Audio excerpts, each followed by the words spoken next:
NOWplay Expo 2012, or Play Expo as it's now known. At the Pinball Alley, there's Joey P, the sexy pouty bastard who isn't wearing a pirate costume. I'm not pirate today. And I'm starting him on the old school pinball tables, Captain Fantastic by BALLY. And as you can see, no bells and whistles here, it's just a ding ding ding ding ding kind of a thing. Bing bong. Bing bong, bing bong, bing bong. There you go. Try to get a wide shot of that.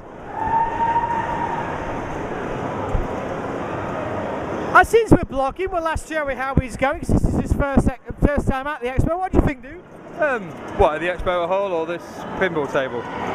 The Expo as a whole, I guess. The Expo as a whole, I'm really enjoying it. I'm amazed by its diversity at the moment. It's there really is something for everybody. If you're not quite interested in one thing, you know, there's something to cater to all taste, and I find that fantastic. So I've never been a massive pinball player. Yeah, they're free to play. I'm gonna have a crack at it. And there's hundreds of the damn things. There are 1, 2, 3, 4, 5, 6, 7, 8 rows, and you can kind of get a general idea here. Even more pinball tables than last year. This is my favourite part of the Expo, to be honest with you. If you look on, get on youtube.com/RetroCastUK and type in Pinball Replay Expo, you will find my report on all the pinball tables that were there. There were about 20. And now, as you can see, there are a hell of a lot more. It must be interesting for you though, Joey, because you're a bit younger than me, so you probably can't even remember pinball tables being in the arcade, can you? Not really, no. I can remember we had one at a youth club we used to go to, but it didn't really work, and then eventually the balls got lost and smashed and broken, and it didn't really work. So I've never really played an awful lot of pinball. So it's certainly eye-opening to see just how many there are. It's phenomenal. It is. And the problem with pinball tables is, why they're not popular in arcades, you can imagine, they are physical objects. They are mechanical. They break down. So people can't be arsed. I mean, this one itself. I mean, it's, you know, there's no electronic display. It's all, you know, sort of sliding counters. You know, you can tell it's quite old. You know, in no way does it demean its enjoyment. It's brilliant. It is a beautiful, beautiful piece of kit. I'll give you a sweep of the Captain Fantastic, because this is the new one that wasn't a replay last year. So here's a sweep of it. Obviously you've got the, as with any pinball tables, what I love about them, you get the beautiful artwork on the back. And then of course, instruction manual, Captain Fantastic, and we'll switch to macro. Here we go. So you get a nice, sweet, beautiful artwork all the way up. And it's just fun. Pinball tables are just fun.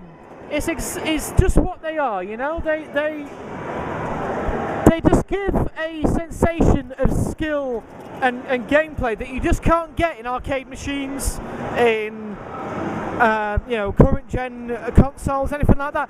Another reason why in the arcade machines I prefer, I don't know about you, I prefer light gun shooters, things like that.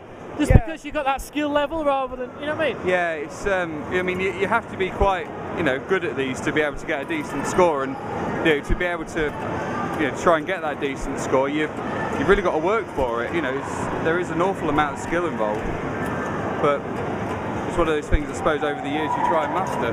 Yeah, yeah. I'll turn him into a retro gamer yet. You watch Gamerdads. It might happen. You are what? I mean, you've got 6 years less on me, so, you know... 7. Give me some more. 7? 7, give me credit, come on. Oh, come on, I'm feeling old now. But yeah, it's, I mean, certainly just the amount of retro consoles that are here, you know, there's some that I didn't even know existed, you know.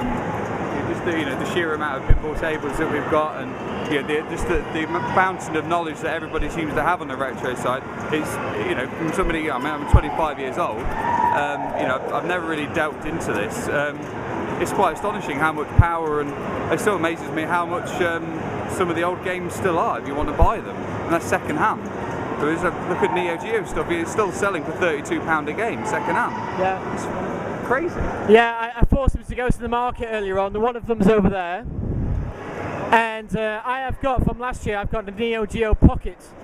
And yeah, it ain't cheap to get games for that thing, let me tell you. I spent 80 quid on the Neo Geo Pocket, and most of the games are what, 40, 50, 60 quid, something like that? It's ridiculous. It's an expensive hobby to have. It is. And that's why I hit car boots and charity shops, things like that, because you can get some bargains over there. Yeah. There are some amazing stores, you know, that you can buy stuff from, and we tweet about them a lot.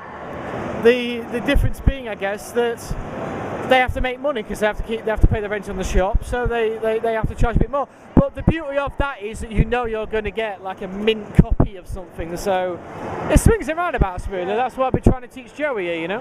Yeah, it's slowly rubbing off, only slowly. I'm going to have him. Trust me. He will be converted by the end of this weekend. Now, trust me.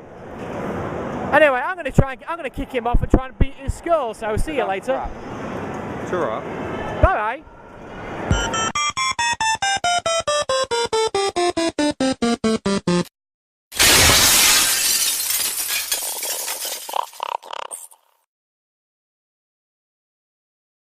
I like to move it, bit.